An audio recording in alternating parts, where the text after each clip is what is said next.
Hello everyone, dynamics की पिछले video में हमने tangential and normal velocity and acceleration derive किए थे। अब हम उस टॉपिक पे बेस्ड एग्जांपल्स करेंगे। तो पहला एग्जांपल है, a particle moves along the arc of a cycloid. Particle जो है वो साइक्लॉइड की शेप में मूव कर रहा है। तो सबसे पहले सोल्यूशन में हमें साइक्लॉइड की इक्वेशन चाहिए होगी। तो इक्वेशन ऑफ साइक्लॉइड ये होती है S is equals to 4a sine psi. ठीक है, चक्रज या साइक्लॉइड का इक्वेशन। तो हमें दे ये रखा है कि पार्टिकल जो है वो साइक्लॉइड की शेप में या साइक्लॉइड के आर्क पे मूव करता है। Okay, in such a manner that the tangent at it rotates with constant angular velocity.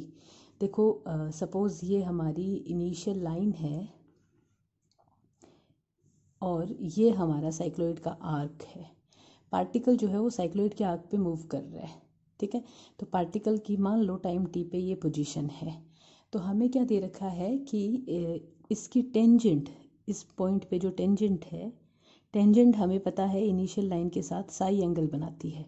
तो हमें दे ये रखा है कि along in such a manner that the tangent at it rotates with constant angular velocity, कि इसकी जो टेंजेंट है ना, इसकी एंगुलर वेलोसिटी जो है वो कांस्टेंट है। तो टेंजेंट जो है वो इनिशियल लाइन के साथ साई एंगल बनाती है, तो एंगुलर वेलोसिटी होगी साई डॉट या फिर D psi by D T. देखो, वैसे तो हम एंगुलर वेलोसिटी से मतलब होता है हमारा थीटा डॉट, ये वाला एंगल थीटा होता है। एंगुलर वेलोसिटी मतलब थीटा डॉट होता है।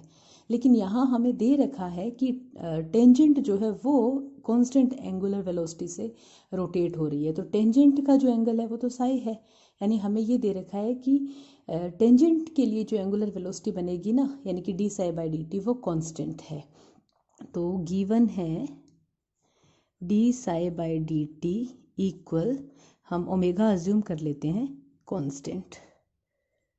ठीक है, फिर आगे पूछा क्या है हमसे, show that the acceleration of the moving particle is constant in magnitude.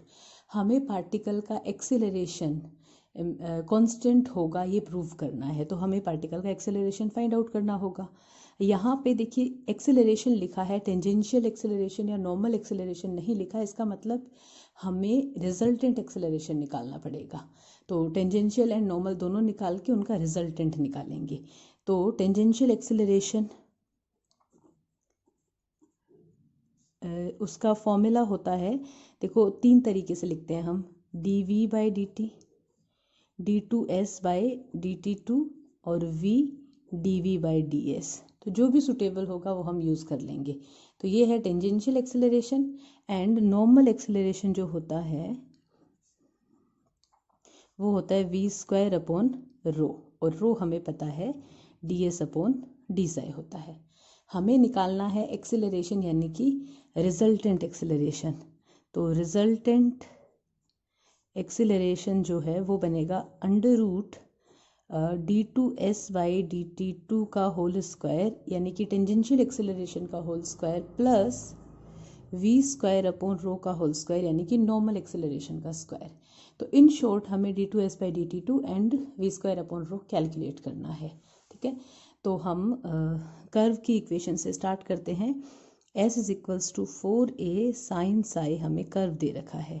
तो वेलोसिटी या फिर D S by D T जो है वो होगा, हम इसे t के विद रिस्पेक्ट डिफ्रेंशिएट कर रहे हैं, तो साइन साई का डिफ्रेंशिएशन हो गया कोस साई, और साई का हो गया D psi by D t. D psi by D T omega हमने अज्यूम किया हुआ है, तो ये आ गया 4a ओमेगा कोस साई। ठीक है, ये तो आ गई वेलोसिटी। हमें D two S by D T two निकालना है, तो हम इसे एक और बार डिफ्रेंशिएट करेंगे। तो 4a ओमेगा तो कांस्टेंट है, कोस साई का डिफ्रेंशिएशन माइनस का साइन साई, तो sine psi D psi by D T. Again D psi by D T is omega, तो ये बनेगा माइनस का 4a omega square sine psi. ठीक है, तो ये टेंजेंशियल एक्सेलरेशन आ गया। v भी हम निकाल चुके हैं, हमें बस रो कैलकुलेट करना है। तो रो जो है वो होता है D S upon D Sai. मतलब हमें हमारा जो आर्क गिवन है साइक्लॉइड, उसको साई के विद रिस्पेक्ट डिफ्रेंशिएट करना है। तो 4a साइन साई का डिफ्रेंशिएशन हो जाएगा कोस साई। ठीक है, अब रिजल्टेंट एक्सेलरेशन हम ये सारी वैल्यूज पुट कर देंगे। Resultant acceleration under root d2s/dt2 का होल स्क्वायर यानी कि इसका होल स्क्वायर, तो ये होगा 16a² ओमेगा की power 4 sine square Sai plus v² तो v का स्क्वायर यानी कि 16a² omega square cos square psi upon rho यानी कि 4a कोस साई और इसका होल स्क्वायर, v² का होल स्क्वायर लेना है हमें। तो यहाँ पे देखो ये कैंसिल हो गया, ये पावर कैंसिल हो गई, कोस की भी पावर कैंसिल हो गई, तो हमारे पास रिजल्टेंट एक्सेलरेशन इक्वल आ रहा है 16a² ओमेगा की power 4 sine square Sai plus 16a² omega की पावर 4 कोस स्क्वायर साई। तो यहाँ पे कॉमन लेने के बाद आएगा 4a omega square, under root में बचेगा sine square Sai plus cos square Sai जो कि हमें पता है 1 होता है। तो रिजल्टेंट एक्सेलरेशन आ गया 4a ओमेगा स्क्वायर यानी कि कांस्टेंट, और यही हमें प्रूव करना था कि एक्सेलरेशन जो है वो उसका मैग्नीट्यूड कांस्टेंट होगा। तो क्वेश्चन यहाँ पे कंप्लीट हो गया। तो नेक्स्ट जो क्वेश्चन है वो हमें दे रखा है a particle moves in a catenary S is equals to C tan psi. तो ये हमारा कर्व का इक्वेशन है जिसके अलोंग पार्टिकल मूव कर रहा है and the direction of its acceleration at any point makes equal angle with tangent and the normal to the path at any point. हमें ये दे रखा है कि इसकी एक्सेलरेशन की यानी कि त्वरण की जो डायरेक्शन है ना वो टेंजेंट और नॉर्मल के साथ इक्वल एंगल बनाती है। जैसे सपोज ये हमारा कर्व और ये कोई पॉइंट पार्टिकल की टाइम टी पे पोजीशन। अब ऐसा मान लेते हैं कि इसकी जो एक्सेलरेशन की टेंजेंट के अलोंग डायरेक्शन है ना, ये टेंजेंशियल डायरेक्शन हो गई और ये हो गई नॉर्मल डायरेक्शन। तो एक्सेलरेशन सपोज इस डायरेक्शन में लगा हुआ है, जो रिजल्टेंट एक्सेलरेशन है ना उसकी डायरेक्शन ये है, एक्सेलरेशन की डायरेक्शन। तो हमें ये दे रखा है कि एक्सेलरेशन जो है वो टेंजेंट के साथ जितना एंगल बनाता है उतना ही एंगल नॉर्मल के साथ भी बनाता है। मतलब अगर ये एंगल अल्फा है तो ये एंगल भी अल्फा है। तो इसका मतलब ये हुआ कि हम एक्सेलरेशन को टेंजेंशियल डायरेक्शन में रिजॉल्व करेंगे।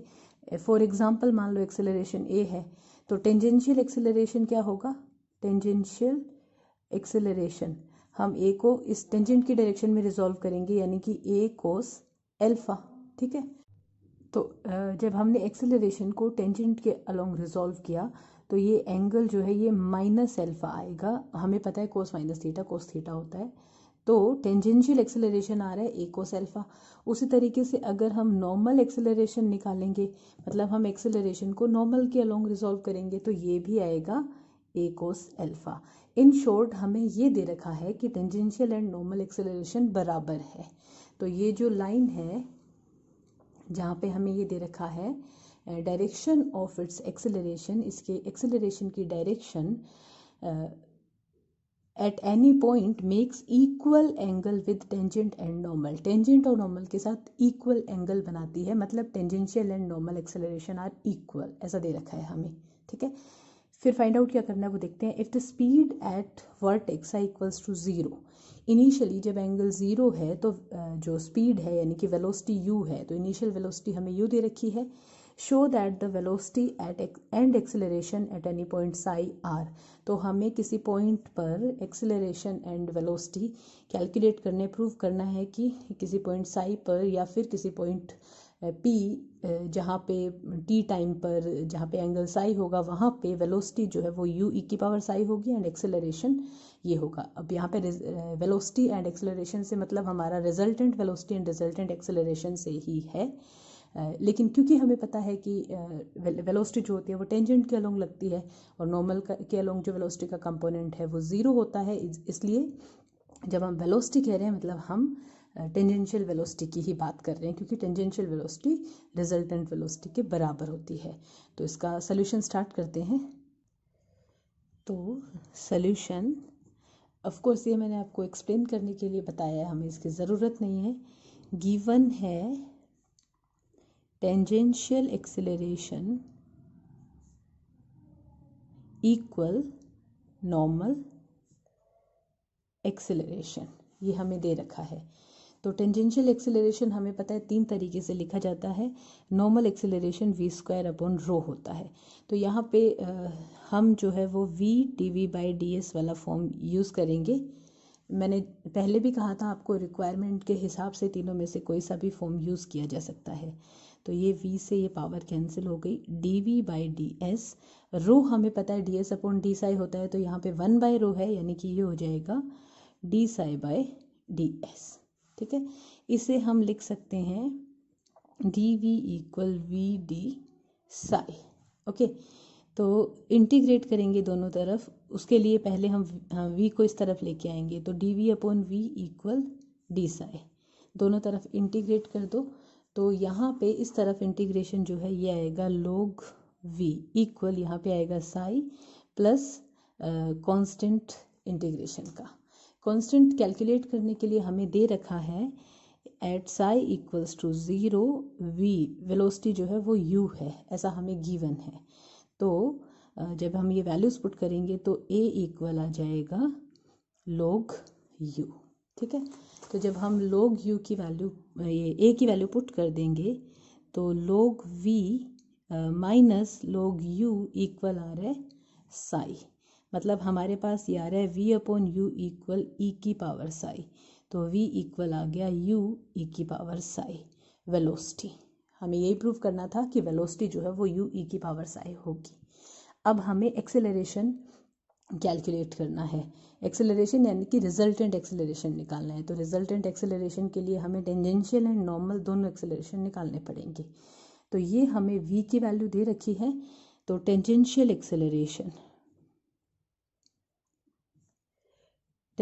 एक्सेलरेशन जो है वही नॉर्मल एक्सेलरेशन है, हमें दोनों बराबर दे रखे थे, तो वो बराबर था v²/ρ। v की वैल्यू हम कैलकुलेट कर चुके हैं। रो कैलकुलेट करने के लिए हमें कर्व दे रखा था, कर्व कैटेनरी है, इक्वेशन थी s = c tan साई। तो यहाँ से अगर हम रो यानी कि ds/d साई कैलकुलेट करते हैं तो ये आएगा c sec² साई। ओके, तो हम वैल्यू पुट कर देते हैं। v है हमारा u² e की पावर 2 साई और 1/ρ जो है वो हो जाएगा c sec² साई। ठीक है, हमें निकालना है रिजल्टेंट एक्सेलरेशन। तो रिजल्टेंट एक्सेलरेशन मतलब टेंजेंशियल भी यही है और नॉर्मल भी यही है, तो हमें इसका स्क्वायर करके इसी में इसे ऐड करना है, मतलब ट्वाइस ऑफ इसका स्क्वायर। तो ये हो जाएगा √2 u² e की power 2 psi upon c sec² Sai का होल स्क्वायर। तो ये आ रहा है हमारे पास √2 अपॉन c, ये होल स्क्वायर और रूट आपस में कैंसिल हो जाएंगे। u² e की पावर 2 साई और sec² 1/sec² साई को हम लिख सकते हैं cos² साई, और यही हमें प्रूव करना था।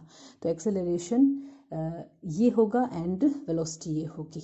तो नेक्स्ट जो क्वेश्चन हमें दे रखा है वो है particle describes a curve for which s and Sai vanish simultaneously. मतलब पार्टिकल एक कर्व के अलोंग मूव कर रहा है और उस कर्व के लिए s और साई दोनों एक साथ 0 होते हैं। मतलब जब s 0 है तो साई 0 है। मतलब इनिशियली जब मूवमेंट स्टार्ट हुआ है तो वहाँ पे साई भी 0 है और s भी 0 है। ये हमें इनिशियल कंडीशन दे रखी है। विद यूनिफॉर्म वेलोसिटी v, हमें दे रखा है कि वेलोसिटी जो है वो यूनिफॉर्म है और v है, मतलब कांस्टेंट वेलोसिटी है। तो सॉल्यूशन स्टार्ट करते हैं। हमें क्या दे रखा है, गिवन है वेलोसिटी यानी कि ds/dt जो है वो v है और कांस्टेंट है। ओके, और क्या दे रखा है, if the acceleration at any point is, ये हमें एक्सेलरेशन दे रखा है। एक्सेलरेशन मतलब रिजल्टेंट एक्सेलरेशन दे रखा है हमें। तो रिजल्टेंट एक्सेलरेशन इक्वल हमें दे रखा है v² c upon s² plus c²। ठीक है, find intrinsic equation of the curve. हमें कर्व का, वो कर्व जिसके अलोंग पार्टिकल मूव कर रहा है उसका इंट्रिंसिक इक्वेशन, नेज समीकरण फाइंड आउट करना है। इंट्रिंसिक इक्वेशन मतलब जिसमें हमें s और साई का रिलेशन गिवन होता है, वो इक्वेशन इंट्रिंसिक इक्वेशन होता है। तो हमें कर्व की इक्वेशन s और साई की फॉर्म में कैलकुलेट करनी है। तो रिजल्टेंट एक्सेलरेशन हमें पता है ये होता है √d2s/dt2 प्लस v² का होल स्क्वायर इक्वल हमें दे रखा है v²c/s² प्लस c²। दूसरी चीज़ हमें ds/dt कांस्टेंट दे रखा है, तो d2s/dt2 बराबर होगा 0। तो यानी कि टेंजेंशियल एक्सेलरेशन 0 है तो रिजल्टेंट एक्सेलरेशन पूरा का पूरा नॉर्मल एक्सेलरेशन के बराबर है, मतलब एक्सेलरेशन नॉर्मल की डायरेक्शन में है। तो ये आ गया v² equal v²c/s² plus c²। दोनों तरफ v² आपस में कैंसिल हो गए। 1/रो हमें पता है ds/d होता है, तो ये हो जाएगा d/ds equal c/s² plus c²। अब हमें इसे सॉल्व करके s और साई का रिलेशन फाइंड आउट करना है, तो हम सीधे सीधे इसे इंटीग्रेट कर लेंगे। d equal c/s² plus c² ds integration, तो इधर तो आएगा इंटीग्रेशन साई, और इस तरफ c ये होगा 1/c tan inverse s/c plus constant. तो ये c से c कैंसिल हो गया। अब ये कांस्टेंट फाइंड आउट करने के लिए हमें ये दे रखा था कि कर्व के लिए s और साई एक साथ 0 होते हैं, मतलब जब s 0 है तो साई 0 है। तो ये इनिशियल कंडीशन हम यूज़ करेंगे। हमें गिवन था at s is equals to 0 psi equal 0। तो जब ये पुट करेंगे तो साई 0 s 0, तो a इक्वल आ गया 0। मतलब हमारा कर्व क्या आ रहा है, हेंस कर्व या फिर जो पाथ है पार्टिकल जिस पाथ के अलोंग मूव कर रहा है वो क्या होगा, psi is equals to tan inverse s/c, या फिर इसे हम कह सकते हैं s is equals to c tan psi. ठीक है, और यही हमें इवेल्युएट करना था। नेक्स्ट जो क्वेश्चन है वो हमें दे रखा है 1 point describes the diameter AB of a circle with constant velocity and another semi-circumference AB from rest with constant tangential acceleration। हमें ये दे रखा है एक सेमी सर्कल है, ये पॉइंट A है, ये B है। तो एक पॉइंट जो है वो तो डायमीटर के यानी कि व्यास के अलोंग मूव कर रहा है, A से शुरू कर रहा है, और इसकी जो वेलोसिटी है वो है u, मान लेते हैं हम, कांस्टेंट दे रखी है हमें, तो वेलोसिटी हमने जो है वो u मान ली, लेट। ठीक है, दूसरा सरकमफेरेंस के अलोंग मूव कर रहा है, तो पॉइंट A पर मतलब जब स्टार्ट कर रहा है तब तो वेलोसिटी जो है वो 0 है दूसरे पॉइंट की, और ये दे रखा है कि दूसरा पॉइंट जो है वो कांस्टेंट टेंजेंशियल एक्सेलरेशन, इस पॉइंट के लिए जो टेंजेंशियल एक्सेलरेशन होता है वो कांस्टेंट है। अब आगे क्या दे रखा है, if they start together from A and arrives together at B, वो A से एक साथ दोनों पॉइंट एक साथ चलना शुरू करते हैं, एक डायमीटर के अलोंग यानी कि व्यास के अलोंग चलता है, दूसरा सेमी सर्कमफेरेंस यानी कि अर्ध परिधि जो है उसके अलोंग चलता है। A से एक साथ चलना शुरू किया है, B पे एक साथ पहुंचते हैं, तो हमें क्या प्रूव करना है, show that the velocities at B are in the ratio π/1। हमें ये प्रूव करना है कि B पॉइंट पर उनकी वेलोसिटीज का जो रेशियो होगा वो π/1 होगा। तो देखिए पहला पार्टिकल जो है वो सपोज डायमीटर के अलोंग जो चल रहा है उसकी वेलोसिटी कांस्टेंट है, तो अगर हमने उसकी वेलोसिटी u मानी है तो A पर भी u है और B पर भी u ही होगी, क्योंकि वो कांस्टेंट है, चेंज नहीं हो रही। दूसरा जो पार्टिकल है वो सर्कमफेरेंस यानी कि अर्ध परिधि के अलोंग मूव कर रहा है, तो वो इनिशियली 0 से वेलोसिटी 0 से स्टार्ट किया उसने, क्योंकि हमें दे रखा है फ्रॉम रेस्ट, इसने रेस्ट से शुरू किया है, और इसकी टेंजेंशियल एक्सेलरेशन जो है वो कांस्टेंट है। A से एक साथ चलना शुरू किया, B पे एक साथ पहुंचे, मतलब दोनों पार्टिकल को A से B तक की डिस्टेंस ट्रेवल करने में सेम टाइम लगा है, तो टाइम बराबर है। B पॉइंट पर वेलोसिटी का रिलेशन निकालना है, तो B पॉइंट पर जो डायमीटर के अलोंग पार्टिकल मूव कर रहा है उसकी वेलोसिटी तो u ही होगी, हमें इसकी वेलोसिटी निकालनी है और उनका रेशियो प्रूव करना है, π/1 होगा। तो सोल्यूशन स्टार्ट करते हैं। एक काम करती हूँ, मैं मान लेती हूँ कि जो रेडियस है ना इसकी सर्कल की वो r है। Let radius of circle equal R. तो ये फिगर है, हमने रेडियस आर अज्यूम करी है, तो डायमीटर जो है वो 2r हो जाएगा। और ये इस तरह से जो अर्ध परिधि है, हमें पता है परिधि 2πr होती है सर्कमफेरेंस, तो ये सेमी सर्कमफेरेंस हो जाएगी πr। दो पार्टिकल है तो हम दोनों अलग अलग सॉल्व करते हैं। इधर लेते हैं पार्टिकल अलोंग डायमीटर, जो व्यास के अलोंग मूव कर रहा है वो पार्टिकल। तो इसकी वेलोसिटी जो है, let velocity at A equal U constant. ठीक है, तो वेलोसिटी एट बी जो है वो भी यू ही होगी। ओके, दूसरा हमें टाइम जो है वो कॉमन दे रखा है, तो हम ऐसा मान लेते हैं, let capital T be time taken by both the particles from A to B। A से B तक पहुंचने में दोनों पार्टिकल को जो टाइम लगता है वो कैपिटल T है। ठीक है, तो यहाँ पे जो ए बी डिस्टेंस है, डिस्टेंस ए बी इक्वल है 2r, तो टाइम जो है वो हो जाएगा 2r upon you, distance upon speed. Okay, इस तरफ हम ले रहे हैं पार्टिकल अलोंग सेमी सर्कमफेरेंस, अर्ध परिधि के अलोंग जो पार्टिकल मूव कर रहा है। इसके लिए हमें वेलोसिटी एट ए दे रखी है 0, रेस्ट से शुरू किया ना उसने। मान लेते हैं हम, let velocity at B is v। Okay, और हमें ये भी दे रखा है, मैं इसे v1 लिख देती हूँ, क्योंकि v जो है वो हम जो मूविंग वेलोसिटी होती है टाइम t पर उसको अज्यूम करते हैं। तो और हमें दे रखा है, गिवन है टेंजेंशियल एक्सेलरेशन इज कांस्टेंट, तो dv बाई dt होता है टेंजेंशियल एक्सेलरेशन, वो हमें कांस्टेंट दे रखा है, तो कांस्टेंट में c लिख देती हूँ। ठीक है, तो यहाँ से अगर हम v निकालेंगे तो ये आएगा सी टी प्लस ए जो है वो कांस्टेंट है इंटीग्रेशन का, इसे सपोज मैं अल्फा लिख देती हूँ। ओके, तो इनिशियली एट t इक्वल 0 हमें दे रखा है वेलोसिटी जो है वो 0 है, तो अल्फा जो है वो आ जाएगा 0।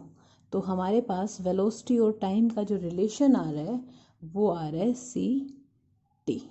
ठीक है, अब हमें निकालनी है बी पॉइंट पर वेलोसिटी। तो बी पॉइंट पर वेलोसिटी एट बी जो कि हमने v1 अज्यूम करी है, जब स्मॉल t टाइम जो है कैपिटल T होगा तब पार्टिकल बी पॉइंट पे पहुंचेगा, तो वेलोसिटी हो गई c कैपिटल T। ठीक है, तो इधर वेलोसिटी u है, इधर वेलोसिटी c कैपिटल T है। अब हमने ये जो कैपिटल T है ये खुद अज्यूम किया है, और c जो कांस्टेंट है ये भी खुद अज्यूम किया है, तो हमें ये सब रिमूव करने होंगे। तो इसके लिए हमें जो एक इन्फॉर्मेशन और हमारे पास अवेलेबल है वो है डिस्टेंस ए बी इस पार्टिकल के लिए। तो हमें पता है ए बी डिस्टेंस इस पार्टिकल के लिए पाई आर है, तो उसको भी हम यूज़ करेंगे।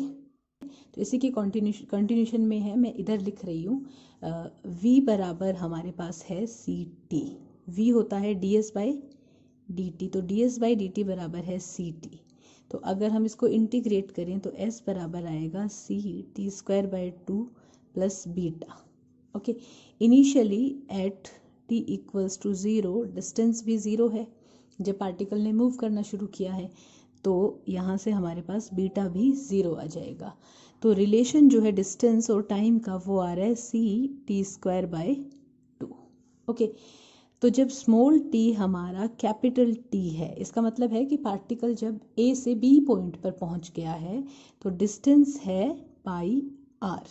ओके, तो हमारे पास यहाँ पे वैल्यू क्या आएगी, pi r equal C capital T का स्क्वायर बाई 2।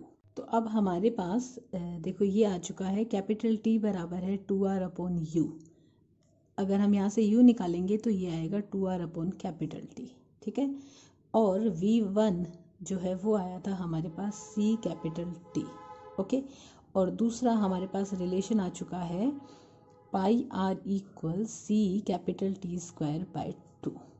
हमें वेलोसिटी का रेशियो निकालना है, तो अगर हम u अपॉन v1 निकालते हैं तो u अपॉन v1 बनेगा 2r अपॉन कैपिटल T, और हमें डिवाइड करना है सी टी से, तो ये आएगा सी टी स्क्वायर, ओके।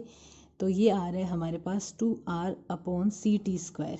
तो यहाँ से अगर हम सी टी स्क्वायर की वैल्यू निकालते हैं तो ये है 2 पाई r, तो 2 पाई r, तो 2r से 2r कैंसिल आ गया, ये हो गया, ये आ रहा है 1 अपॉन पाई। तो यही हमें प्रूव करना था कि जो वेलोसिटीज़ है वो 1:π, या फिर अगर हम उल्टा लिखेंगे तो π:1 के रेशियो में है। तो क्वेश्चन यहाँ पे कंप्लीट हो गया। तो अगले वीडियो में हम इसी टॉपिक पे बेस्ड और एग्जांपल्स करेंगे। यहाँ तक कोई डाउट हो तो आप मुझसे पूछ सकते हैं। Thank you.